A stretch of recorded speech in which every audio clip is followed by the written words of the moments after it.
Chevrolet se ve original y anda bien.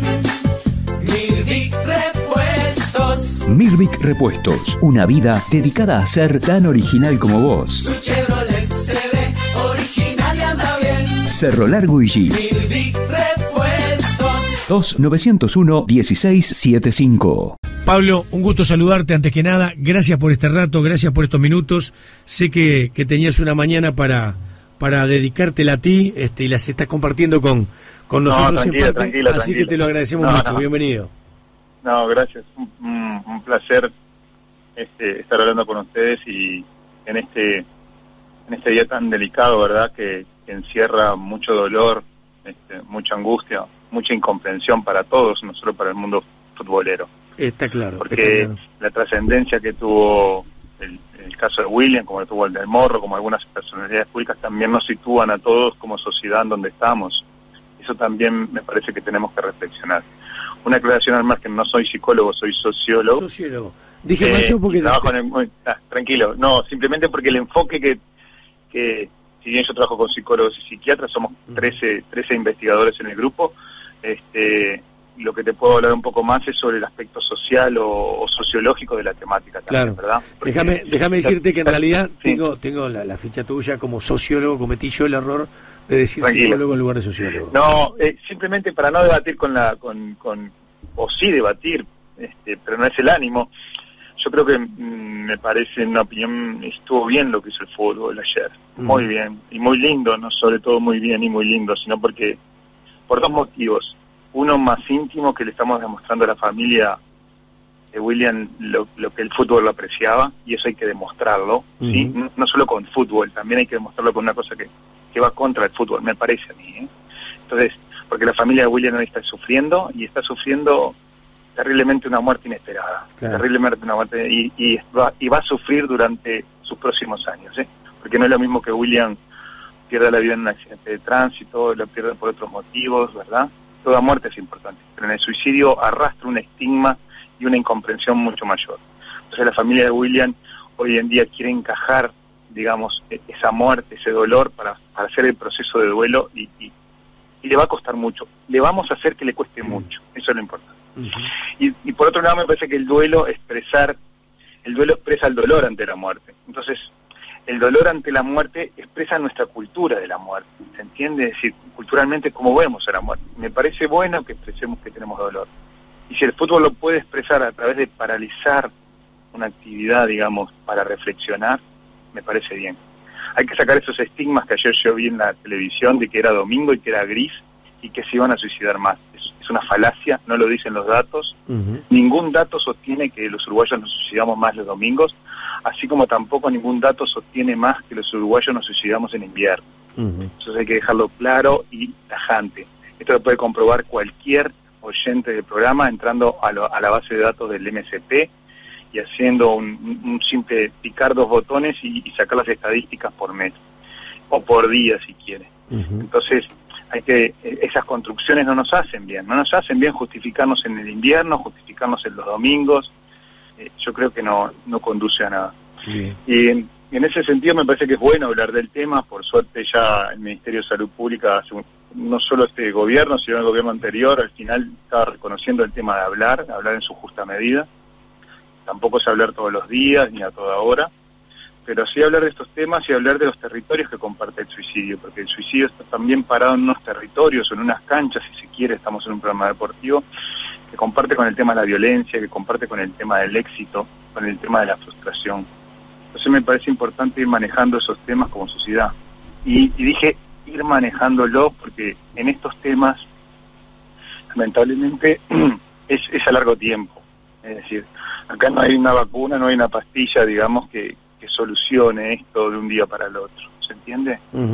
Por ejemplo, hay sociedades que... España tuvo muchos problemas con los deportistas, ¿sí? Sobre todo con los deportistas de alto nivel, cuando de la mañana a la noche o de la noche a la mañana paraban sus actividades o dejaban de ser deportistas de élite, digamos. Y tuvo muchos problemas de suicidio a fines de la década de los 80, comienzos de los 90. Entonces, ese tema lo empezó a trabajar lentamente, ¿se entiende? Entonces, de alguna manera, lo empezó a trabajar con psicólogos sociales, con licenciados en Ciencia de la Comunicación, es decir, con una batería amplia. Pero, déjame decirte por último, para dejarte pasar las preguntas, que aquellas sociedades o aquellas, digamos, comunidades que empezaron también a resolver el tema, ha trabajado no solo focalizando los aspectos específicamente de las instituciones, sino también de la sociedad en su conjunto. Es decir, esto es un tema que, como tema más general, hay que ir involucrando a nuestros niños, a nuestros jóvenes, en esto de la comunidad, en esto de encontrarnos. Y con esto también ayer vi algunas declaraciones que está bueno, esto de pedir ayuda, pero también la institución tiene que tener los mecanismos para pedir ayuda. Me explico, debatí ayer con un compañero de noche, debatí o intercambiábamos. Que me parece bueno que un jugador o un profesor de la facultad o un padre de familia digo, me siento mal, me duele la vida, etcétera, etcétera. Pero también tiene que haber los mecanismos para poder expresarlos y sobre todo los mecanismos sociales para no generar estigma. ¿Me explico? Porque que yo diga en la facultad que me siento mal, que tengo un problema mental, o que con esto de la pandemia y las clases de Zoom no me estoy enfocando bien. Y pongo mi ejemplo para no poner el deporte ni otro. ¿Está claro? Sí. Mi ejemplo en el sentido figurado. Sí. También a veces es mal recibido por la institución. ¿Me explico? Porque tenemos esa cultura de que tenemos que estar bien. Entonces, no es solo individual, también es colectivo de quién si lo puedo expresar y quién lo recibe. Entonces, bueno, ha pasado, como pasó con el Morro el año pasado, lamentablemente, y como pasa con 2 uruguayas y uruguayos cada día, ¿no? Yo te iba a preguntar eso justamente, Pablo. Sí. A ver, en términos que tienen que ver con el fútbol concretamente, porque con estos 2 ejemplos que ponemos, desde lo que aconteció con el Morro García, que no hace tanto tiempo atrás, al día de este fin de semana con lo de William, ¿cuántos suicidios hemos tenido en el medio aquí en nuestro país? Mirá, puedes hacer una estimación muy rápida que son 2 por día, más o menos, ¿no? Porque estamos hablando de 710 suicidios. Otra cosa que hay que despejar también, la pandemia no generaba más suicidio, como decían algunos. La pandemia ya estaba estudiado, no en Uruguay, sino como en un efecto mundial, digamos, no por la pandemia esta del COVID, que en estos casos los suicidios descienden un poco. Entonces Uruguay, en la etapa de confinamiento, los suicidios descendieron bastante. Después se acrecentaron. Y lo que hay que tener cuidado es este año y el año que viene, ¿verdad? Porque ahí sí que ya vamos a estar peor, digamos, de lo que fue el 2020. Entonces, me parece que en ese sentido hay que apuntar a fortalecer ciertas redes, no solo psicológicas, y la psicología social, sino de la comunidad económica, de comunidad en un sentido muy amplio, desde el fútbol, desde las fábricas, desde los sindicatos, desde las escuelas, y estar alerta y estar abiertos a recibir y no estigmatizar a aquel que se siente mal o a aquellos que nos sentimos mal, porque me parece importante. Y otra cosa también que te quiero despejar, también que a veces dice, no planteemos lo del Morro, por ejemplo, pongo el nombre para ejemplificar a la audiencia, lo del Morro aparentemente, y no tan aparentemente, no generó un efecto contagio, digamos, de más suicidios. Entonces, en ese tema me parece también importante ir despejando esas dudas, que se despejan fácilmente con una exploración de datos, y ir sacando esos estigmas, ¿verdad? Pero bueno... En función de lo que tú estás diciendo y expresando, uno podría llegar a suponer, más allá, digamos, del trabajo que se pueda hacer en el medio, buscando que seguramente sea muy a largo plazo bajar los números a los que hacía referencia, uno podría de repente hoy estar previendo la cantidad de suicidios de acá hasta un tiempo determinado. Sí, las condicionantes sociales y culturales del fenómeno, porque estás hablando con un sociólogo, todo indican de que sí, que se va a mantener y se va a acrecentar. Es una lástima en Uruguay. A ver, suicidio hubo, hay y habrá. Eso está en la historia de la humanidad, digamos. Es tan antiguo como el hombre, ¿verdad? Y lo va a seguir siendo, lamentablemente. Lo que te da lástima, digamos, capaz que es el término y dolor, es que en Uruguay tenga un alto índice tan importante, ¿no? Claro. Y se está haciendo muy poco, porque en realidad tenemos elementos culturales. También nos habla, como soy sociólogo, nos habla de la sociedad en donde estamos, ¿no? Donde estamos parados, una sociedad de alta competencia en todo sentido, no solo física, en una sociedad que persigue los logros individuales más que los colectivos, ¿me explico? Entonces, ahí lo que tenemos que tener en cuenta, un pequeño detalle, es que si bien los logros algunos los pueden capitalizar como individuales, los fracasos también son individuales. Claro. ¿Entiendes? Se entiende. Entonces, a veces los fracasos no los asumimos todos por igual, digamos. Yo creo que está mal asumir un logro o un fracaso individual, pero eso es una cuestión más digamos, subjetiva de pensamiento de uno. Entonces, en ese sentido, la competencia se está dando, estamos en una sociedad diferente, y los uruguayos nos cuesta de alguna manera enfocarnos en esa sociedad. Bien. Si bien también tenemos algunas características históricas con este tema, ¿verdad? Ya teníamos una tasa muy alta en 1933, 1934. Es decir, Uruguay arrastra cierta, digamos, cuestión ahí con el tema suicidio que no es de ahora. Lo que sí, vuelvo a repetir, es esto, como tú dijiste, frenar, creo que es el término que hay que usar, frenar esta crecida que hay de la tasa de suicidio, ¿verdad? Porque otros países lo han podido hacer. Uh-huh. Porque otros países empezaron a trabajar lentamente en la temática del deporte, en la temática de la comunidad en un sentido muy amplio, en juzgar menos a las personas.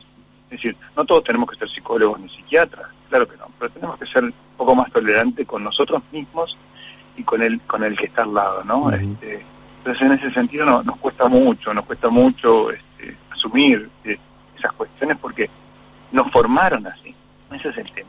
Claro. Es decir, yo a veces le digo a la gente, nosotros ya estamos, los que tenemos 40, 50 años, ya estamos formateados, digamos, como las computadoras, digamos. Es decir, nos va a ser muy difícil. Lo que tenemos que prever, tener la capacidad de los que vienen.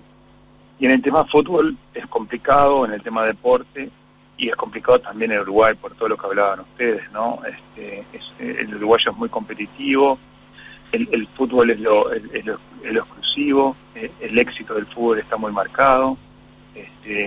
Esto que decían tú de lo primero que haces es comprarse un auto, bueno, sí, está bien, yo qué sé, yo capaz que con 18 años si tenía un trabajo, lo primero que hacía era comprarme un auto, no juzguemos tanto por ese lado. Uh-huh. Juzguemos un poco más a la sociedad, no juzguemos al gurí a ver que se compra el auto, juzguemos un poco a la sociedad que le hace ver que el auto es, ¿se entiende?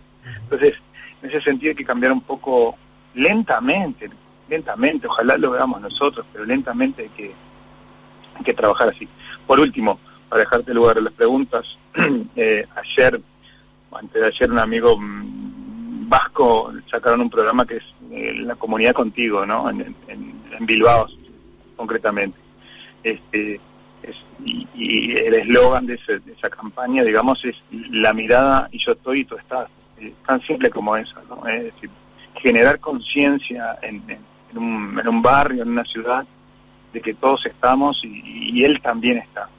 Porque a veces decir, bueno, yo estoy para escuchar, pero si él no manifiesta, bueno, pero hay que decirle que él también está y que cada uno somos únicos y de alguna manera insustituibles en el buen sentido de la palabra.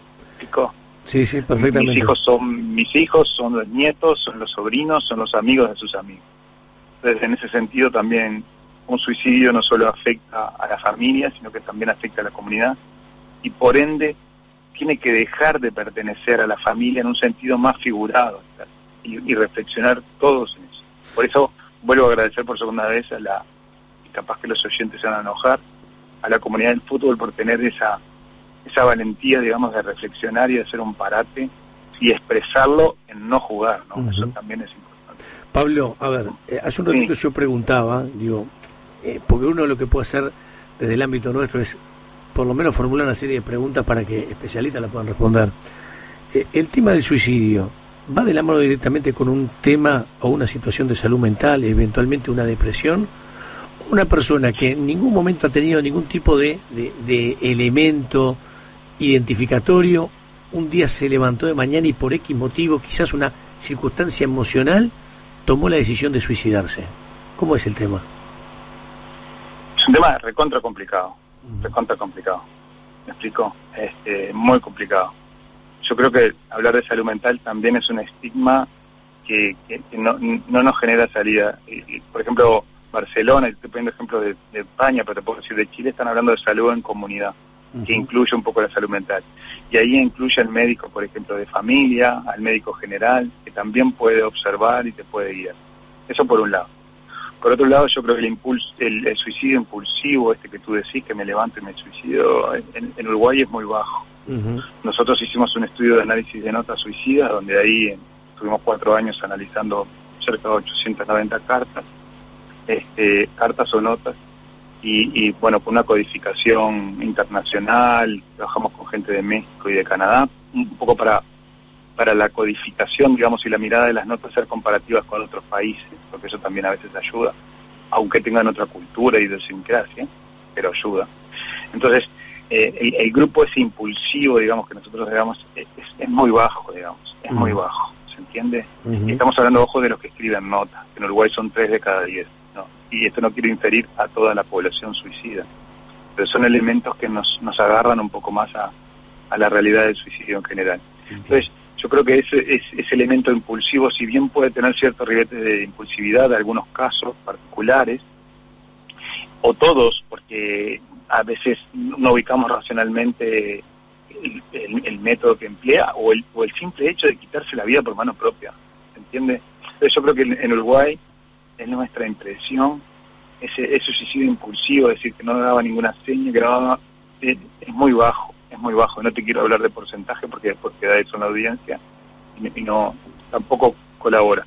Yo creo que en Uruguay los suicidios, para resumirte un poco, se pautan por cosas que ya hicimos. Entonces, esas cosas que hicimos, hay gente que tiene una mochila con mucho dolor. ¿Está claro? Sí. Y también hay otro grupo de gente que por las cosas que hacemos o hicimos y estamos haciendo, no se proyecta en el futuro vivir en esa sociedad, en un sentido muy amplio. ¿Entiende? Entonces de alguna manera decide quitarse la vida por mano propia. Entonces yo creo que el tema de depresión y eso sí está conjugado, ¿sí? También la depresión hay que entenderla, que son traspiés que nos da la vida y que a algunos les cuesta más resolver que otros. Es decir, ante un divorcio, saquémoslo de la depresión, tú y yo capaz que lo transitamos diferente. Y hay muchos uruguayos, y digo uruguayos porque es más masculino que femenino, que ante un divorcio deciden quitarse la vida por mano propia. ¿Se entiende? Entonces, a veces los mismos hechos son percibidos, digamos, y son resueltos, ¿sí?, de manera muy diferente. Porque de alguna manera tampoco hemos preparado a nuestros jóvenes, yo tampoco a mis hijos, y pongo mi ejemplo para que nadie se ofenda, en temas emocionales. No hay una educación emocional. Esta educación emocional significa decir estoy mal y decir que el receptor entienda que estoy mal y no se estigmatice a la persona que está mal y no se la psiquiatrice, porque, digamos, uso esa palabra en términos de que a veces decimos estoy mal, anda al psiquiatra, anda al psicólogo. ¿No? Hay como una tendencia, ¿no? Sí, claro, a sacarnos el problema y mandarlos al médico. Claro. Está bien, yo creo que el psiquiatra y el psicólogo son personas que tienen que trabajar estos temas. Pero, por ejemplo, la psicología social es una disciplina que uno la ve en otros países que está trabajando mucho con el deporte. La antropología, ¿no? Entonces uno dice acá, pero los antropólogos son todos... No, la antropología también, porque nos explica un poco cómo estamos en ese contexto. Entonces yo me digo que cada equipo de fútbol tiene que tener un antropólogo, que tiene que tener un psicólogo social. No estamos diciendo eso. Lo que estamos diciendo es que hay algunas cuestiones, los profesores de secundaria, los profesores de educación física tendrían que estar por lo menos, pasar una materia, no por suicidio, por una materia que sea emoción, que sea dolor, ¿sí? Para que sepa. Entonces mañana tiene que hacer un taller en la liga universitaria, en un club deportivo, en el baby fútbol con los padres, y tenga las herramientas para hacerlo. No espere que vaya un experto y les hable. ¿Se entiende lo que estoy diciendo? Sí, perfectamente. Hay cosas que hay que empezar a actuar ya, y el Uruguay es una lástima porque se está perdiendo ese tiempo, porque las cifras ya son importantes. En el 2002 justificamos con la crisis económica, pasamos de 400 a 500, dijimos, por la crisis. Después en el 2010, más o menos, hablamos de 600. Y hace 3 o 4 años que nos estamos acostumbrando a los 700. Y no necesariamente es por un crecimiento de la población, es también por un crecimiento de que uruguayos y uruguayas se están quitando la vida por mano propia. Claro. Nos guste o no nos guste, eso hay que reconocerlo. Pablo, ¿por qué se dice que el suicidio es más masculino que femenino? O sea, en otra palabra, ¿por qué de cada 10 que toman la decisión y se suicidan, son 8 hombres y 2 mujeres el promedio. Sí, eso Uruguay ya llegó a esa cifra de 8 cada 10 este año. Históricamente sí, de 7, 7,5, eso mundialmente, digamos. Hay muy pocos países, entre el orden de 10 países, algunos muy desconocidos. El más conocido para todos es China, por ejemplo, que la relación es a la inversa. Pero es un fenómeno mundial. Es un fenómeno mundial en que el suicidio es más masculino que femenino. ¿Qué es lo que tenemos nosotros los hombres que hace que tomemos más este tipo de decisiones que las mujeres? Bueno, si está escuchando al oyente que habló de la serotonina y eso, la neurobiología te diría que son los neurotransmisores que tenemos, digamos, de alguna manera un desarrollo diferencial. Eso por un lado. Si hablas con un etiólogo social, digamos, la formación del hombre y la mujer en sociedad, el paso de la adolescencia a la juventud, hay 2 grandes aventuras, y esto lo dice Boris Cyrulnik, la aventura de lo social y la aventura de la sexualidad. Hombres y mujeres asumen esas aventuras diferentes, o llegan a asumir esas aventuras diferencialmente. Entonces, ahí también hay cierto comportamiento diferencial. También un psicólogo te podría decir que el hombre pide menos ayuda, y eso es verdad, que la mujer. Tú decir en la radio que te sentís mal, lo que hablábamos hoy, digamos, te puede generar cierto estigma, te puede generar cierta no comprensión de tus compañeros, y tú puedes pensar con alguna razón o no de que puedes tener problemas laborales, ¿se entiende? Entonces, son varias cosas que conjugan, y sobre todo, una cosa muy importante a tener en cuenta, que los hombres somos más rudos con los hombres, es decir, juzgamos socialmente, culturalmente muy fuerte, nos juzgamos entre nosotros y estigmatizamos mucho. Decir, por ejemplo, y pongo el ejemplo del divorcio porque es una cuestión constante, digamos. Decir que un hombre se divorcia, digamos, hoy en día es más natural, pero siempre está eso, che, y no será, perdonando la palabra, cornudo, y siempre está en ese comentario en el grupo de conocidos, o en el fútbol 5, digamos, o en el club, o en los contextos laborales, ¿no? ¿Qué le habrá pasado a esto con la mujer? Entonces, tenemos una serie de, un pool de cositas los hombres que nos llevan a eso. Nos llevan y nos formaron a eso. ¿Está claro? Porque estas aventuras que hablábamos de lo social, cuando el hombre se inserta a la sociedad, y cuando el hombre se inserta socialmente y sexualmente a la sociedad, también tiene su que ver con eso. Y hay algunos casos en Uruguay, de esto que hablábamos de la sexualidad, digamos, que todavía no que le cuesta asumir al hombre una sexualidad diferente a lo esperado, más masculina, digamos, sino que tienen miedo de manifestarla, ¿sí? Esto no quiere decir que sea el grupo más importante, digamos, lo que pasa más, pero es un pool de cosas que va combinando. Vos sabés que Entonces, también este tema de la masculinidad lo tenemos que trabajar desde la guardería, digamos, claro, y ir soslayando eso, digamos. A ver, como de hace muchos años atrás, porque eran otras circunstancias, otro contexto, si sos hombre no podés llorar, por ejemplo. Sí, claro, ¿no? Sí. Está claro. Pablo, te consulto, a ver, hay una sensación, ¿viste cuando arrancó la pandemia? La sensación era, le pasó a alguien que terminó reportándose, se sintió mal, le hicieron el hisopado y le dio positivo. Después con el tiempo fue un amigo de un conocido, de un amigo, después fue el amigo de un tío, después fue el tío, y después fue directamente nuestros seres más cercanos, ¿no? Digo, en este desarrollo de contagio de la pandemia. ¿Podría llegar a pasar lo mismo con el suicidio? Porque la sensación que queda es que siempre le pasa a los demás. Nunca nos puede pasar en nuestro entorno más íntimo. Hay como una sensación en ese sentido.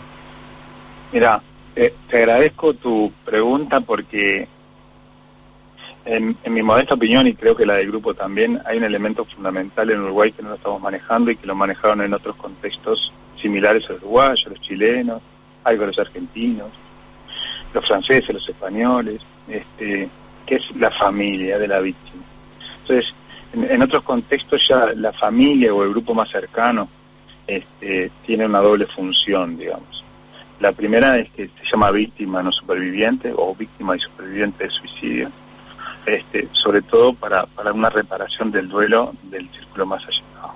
Pero lo más importante en términos sociales, como te recuerdo que estás con un sociólogo, el papel de la familia cumple una doble función para la sociedad, porque la familia, al ubicarse mejor en ese duelo, a poder transitarlo mejor desde el punto de vista psicológico y social, nos muestra a todos los demás que son en familias de normales, y esto normales lo pongo entre comillas, ¿está claro?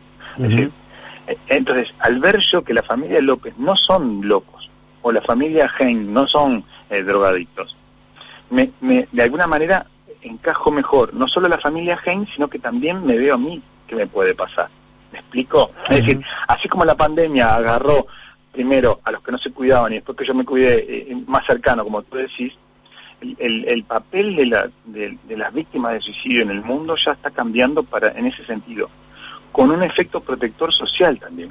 Entonces, este tema se va encajando diferente. Es decir, ¿se entiende? Es decir, son en familias que transitan la vida normalmente, que puede ser la mía, que puede ser la tuya. Entonces, de alguna manera, ese fenómeno se va trabajando un poco más. Y hay una apertura también a hablar estos temas no solo específicamente de salud mental, sino también las cosas que nos duelen, y también asociado con los ciclos de la vida, no solo cuando se retira un futbolista, porque también el suicidio, por ejemplo, en los médicos cuando se retiran es altísimo. Ahí se conjugan dos cosas, la hiperactividad del médico y el conocimiento de los métodos letales. Entonces los médicos tienen un gran problema, porque el médico se jubila, ¿verdad? Y la tasa de suicidio aumenta en esa profesión, conjugado por esas dos cosas. La centralidad que tiene el médico, ¿verdad? Y el conocimiento de los métodos. Entonces, en ese sentido, volviendo a la familia, me parece muy importante esto que tú decís, porque el Uruguay también tendría que transitar ese camino, digamos, que ya lo están transitando otros países, sin ningún miedo. Entonces, esa familia se ubica mejor y nos ubica mejor a todos. Porque la familia de suicida quita las fotos, quita los recuerdos. Tú entras a la casa de un familiar, de un suicida, digamos, y no hay recuerdo del suicidio. Se lo niega, ¿entiendes? Sí. Y eso es muy fuerte. Tú, si tenés algún familiar con, por ejemplo, accidente de tránsito o víctima de homicidio, para compararte muertes violentas, claro, quedarnos ahí, no pasamos a otro tipo de muerte. Tú lo decís, lo reconoces y está como culturalmente aceptado. ¿Me explico? Sí. En el tema del suicidio, no. Mirá, un ejemplo, para que yo un día entro al ascensor de facultad y me para una profesional que trabaja en la parte de funcionarios y me dice, Hein, te agradezco, hace años ya, ¿no? Y yo, ¿qué pasó? No, porque mamá se suicidó y hace 30 años que no podemos hablar de mamá con mis 6 hermanos más.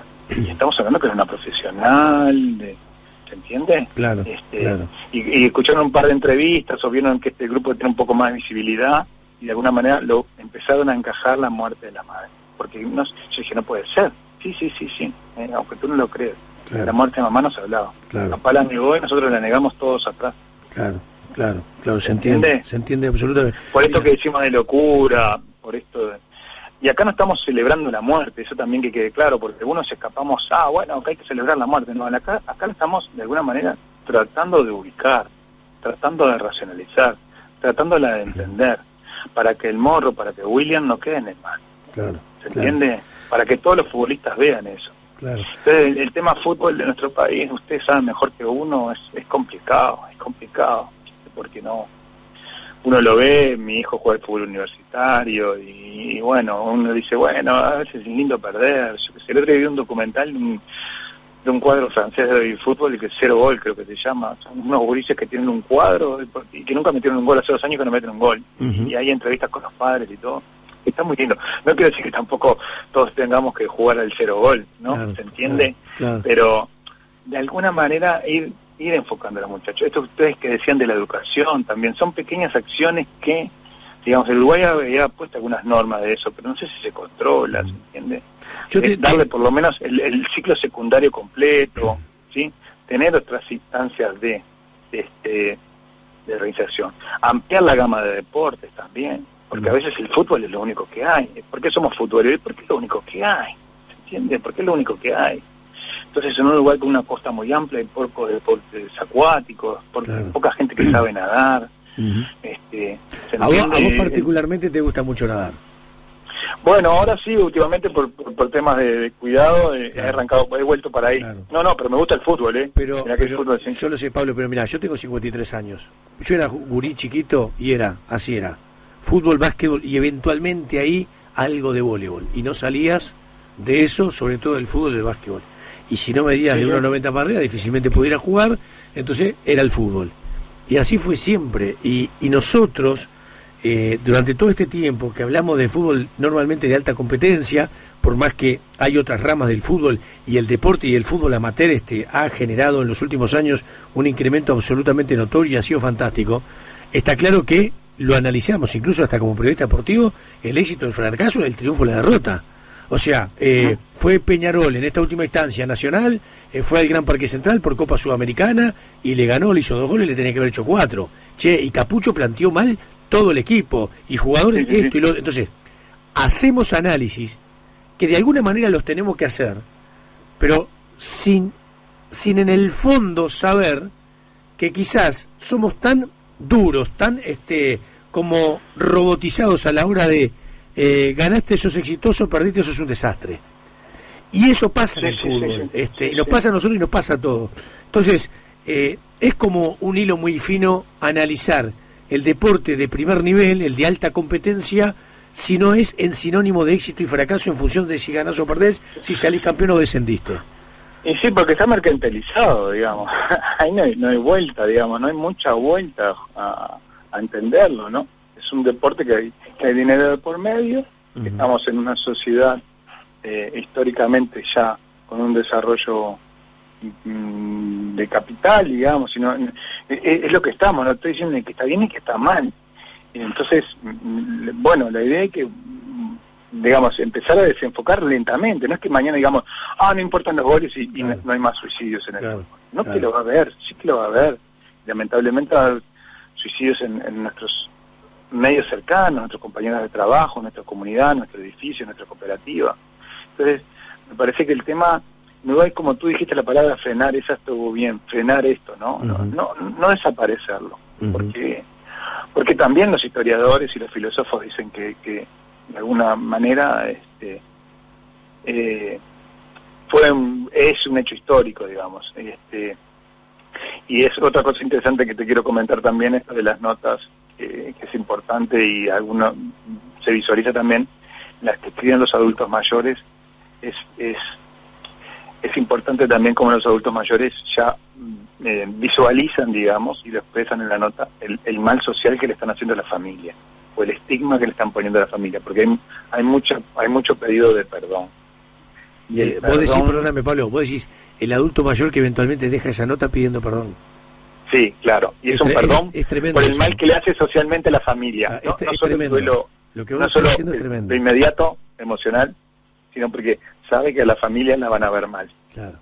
¿Me explico? Claro. Entonces, eso también nos da indicios de que de alguna manera sigue siendo social, digamos, el problema. También sigue siendo social, claro. No es que sea social, también sigue siendo social. Es tremendo lo que expresás, es tremendo. Porque también tiene su cuota individual. Perdóname Pablo, para los que tenemos adultos mayores en nuestras familias, es tremendo lo que voy a decir, porque de alguna manera, si ese adulto mayor termina tomando esta decisión, escribiendo una nota en ese sentido de pidiendo perdón, es porque seguramente en el desarrollo, sobre todo quizás tal vez en los últimos años, ese grupo familiar no supo contenerlo absolutamente para nada. Y todo lo que transmitió fue lo el grupo familiar y la sociedad, ¿no? Y la sociedad misma. Sí, también, No es por quitar culpa al grupo familiar. Y acá no estamos buscando culpables. Mira, por ejemplo, yo trabajo mucho con los vascos en este tema, y la primera vez que fui a Bilbao, yo veía, no sé, cada 3 o 4 cuadras un club de abuelos, pero era un garage con un cartel. Yo le digo a John, ¿qué pasa con esto? Me dice, no, son club de abuelos que están abiertos de las 9 de la mañana algunos hasta las 5 de la tarde otros de las 10 de la mañana, y acá vienen los abuelos del barrio y se juntan a jugar las cartas, a tomar un vino o a tomar un té, lo que quieran ellos. Y esto les da pertenencia, les da sentido. Si mañana falta uno, lo llaman, vos, ¿qué estás haciendo? Vení, dale. Entonces, pequeñas cosas, actividades, porque claro, dejan los círculos, y las familias, hoy en día trabajamos yo, trabaja mi señora, como en tu caso, o tu compañera. Entonces, de alguna manera, el adulto mayor lo vamos relegando en todo aspecto, ¿no? Más allá de que pasan muchas cuestiones biológicas, digamos, en ese sentido, y sociales también, porque otra cosa que no hablamos, que la felicidad, digamos, cronológicamente para el hombre y la mujer no es igual. El hombre entre los 35 y 50 años, está demostrado, se siente más infeliz. por un montón de consideraciones, ¿no? La mujer no es tanto así.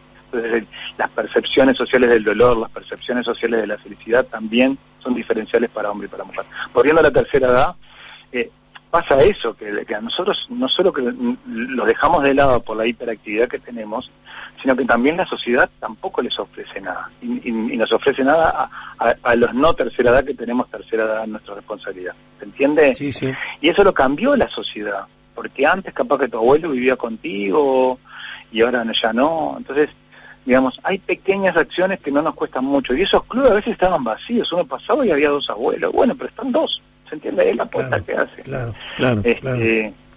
Pequeñas acciones que no conducen a mucho. Esto, como hablábamos hoy del profesor de educación física, de pasar por esta formación. Porque tú hoy en día le decís a un profesor de educación física, de baby fútbol a fútbol universitario, al fútbol profesional, hacete un taller de tabaquismo o de sedentarismo y te lo arma, te hace una charla con los güeyes. Le decís, hacé un taller de las emociones y cómo controlar emociones, y no sabe, tiene miedo, naturalmente, miedo, digamos, en un sentido figurado, porque no tiene formación, no se las estamos dando. Y vuelvo a reiterar el profesor de educación física, porque está en todos lados. Tú tirás la semilla ahí, y eso va para todos lados, desde que está el fútbol 5, desde que está en la playa el guardavidas, todo el mundo, ¿se entiende? Pablo, te hago 3-4 preguntas que son preguntas de la gente que nos está mandando ya en los minutos finales, agradeciéndote este rato. Una, ¿cuánto influye o no, cuánto ha tenido que ver o no el desarrollo de las redes sociales? Bueno, buena pregunta, eso está poco estudiado. Está poco estudiado el tema. Hay muchas cosas en el suicidio, cosas nuevas que la gente tiene digamos, a partir de los casos individuales la gente infiere a lo colectivo. Está poco estudiado eso. Bien. Hay algunos casos, unos estudios incipientes en Argentina sobre la juventud, que esa idea de bullying y esas cuestiones que hay, la incidencia es bastante menor de lo que se piensa. Menor de lo que se piensa. Bien. Por ejemplo, el tema de los cortes, también, la incidencia es bastante menor. El 25% de los jóvenes, y con esto no quiero decir que está bien ni que está mal, solo es un dato. El 25% de los jóvenes en Europa se hacen cortes, digamos, hay que prestar atención, claro que sí, claro que sí, pero tampoco es para... Lo mismo que la ballena azul está famosa, ¿verdad? Hay que prestar atención, pero tampoco hay que desenfocar el tema, porque a veces esos focos tan intensos nos hacen ver el árbol y no el bosque. ¿Me explico? Bien, sí, se entiende. Te consulto, me pregunta acá un buen amigo que nos escucha habitualmente, dice, si hubo en la familia algún suicidio, ¿podría llegar a pasar nuevamente en una generación venidera? Mirá, las teorías que hablan de un comportamiento genético de suicidio están bastante desestimadas. ¿Me explico? Las teorías que es una transmisión genética. Lo que puede haber, digamos, que yo lo dudo, pero te lo planteo porque son algunas teorías que hay por ahí relativamente, es un factor cultural de transmisión. Es decir, por ejemplo, mi abuelo tuvo un problema económico y se suicidó. Mi papá tuvo un problema económico y se suicidó. Y no se habló en ninguno de los casos, ¿verdad? Que había otras salidas, que había otras soluciones. Yo mañana tengo un problema económico. El suicidio para mí, ¿no es una salida bastante probable o altamente probable? Claro que sí. ¿Se entiende? Sí. Entonces, eso una vez trabajamos con un antropólogo y planteaba esas ideas, ¿entendés? De que hay, digamos, transmisiones culturales de las cosas que a veces no son percibidas. Entonces, si el suicidio no se habla, si el suicidio no se encaja, digamos, si el suicidio se oculta, si genera un estigma, porque el estigma se lo ponemos a la familia y la familia se lo autoimpone, ¿no? Para pasar desapercibido en ese tema. Entonces, yo creo que no hay una transmisión genética, no está comprobado eso. Puede haber, digamos, yo creo que no, una transmisión más de corte cultural para el oyente. Lo importante es hablar del tema y hablar si sucede el fenómeno, y hablarlo en la familia y hablarlo en un contexto más amplio. Es decir, un suicidio en un liceo o en un colegio ya deja de pertenecer a esa familia o a esa clase, desde el colegio, desde la comunidad, ¿se entiende? Claro. Hay que...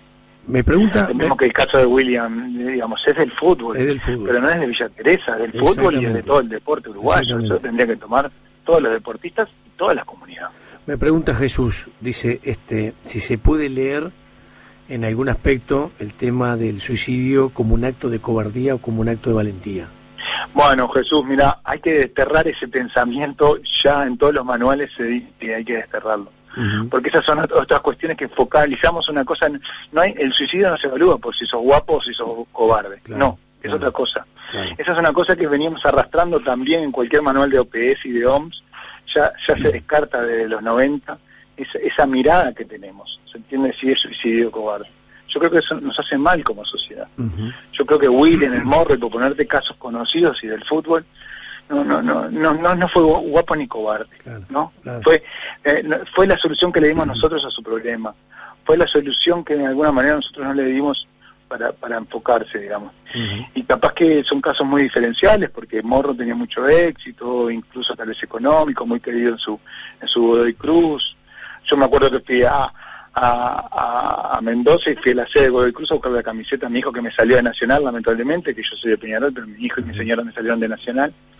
Y socios todavía, mirá, doblemente mal me salieron. Y me acuerdo que ya es que me hablaban del Morro, es más, me hicieron el número y las palabras del Morro, lo cuento de esto, gratis en la camiseta, porque la camiseta se compraba sin la inscripción, no sin el número.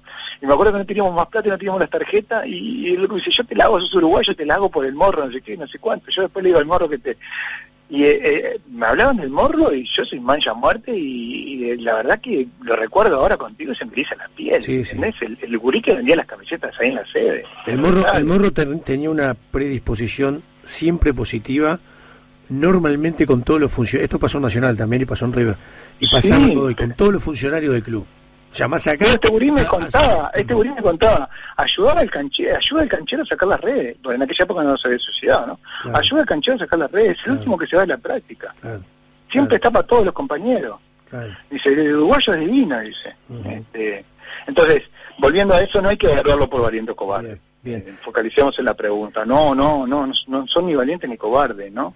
Son uruguayos y uruguayas que lamentablemente tomaron esa decisión,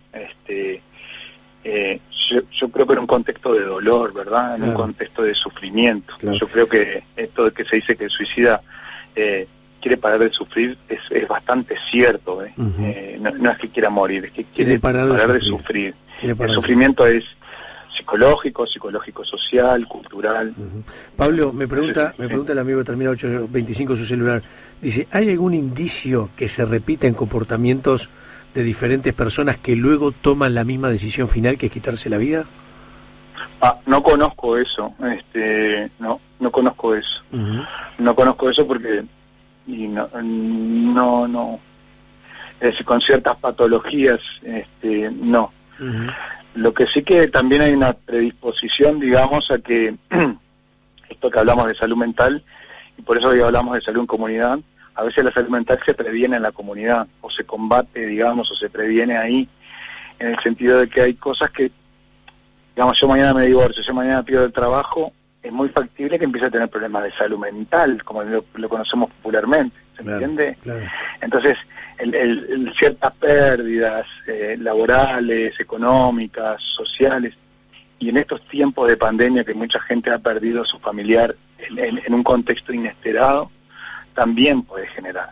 Entonces lamentablemente los suicidios de este año, del año que viene, si el otro año ya están pautados, ojalá me equivoque, pero ya están pautados y vamos a andar cerca de los 700, 720, 730. Es decir, porque los territorios ya están, la cancha ya está marcada. Pablo, cancha ya está marcada. Me quedan dos preguntas. Una, hay una línea que es el 0800 0767, que es la línea de vida. ¿Realmente se llama ese teléfono? ¿Ese teléfono recibe llamadas? Es lo que me pregunta acá un oyente concretamente, si realmente esta línea que permanentemente ahora se da, obviamente por distintos medios, es una línea que habitualmente se utiliza y la gente llama queriendo de alguna manera recibir ayuda, al 0800 0767. Sí, sí, 0800 0767 es una línea pública, digamos, no es de ACE, para todos los usuarios, es una línea muy utilizada, donde es una primera línea de contención y de derivación, es utilizada, sí, claro. Todos los indicadores últimamente, en los últimos 3 o 4 años, está muy reglado eso y hoy en día es fácil de percibir eso.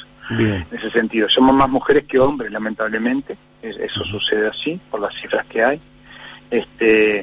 Y es eso, es una línea que en primera instancia nos escuchan y nos canalizan, ¿no? Claro, claro.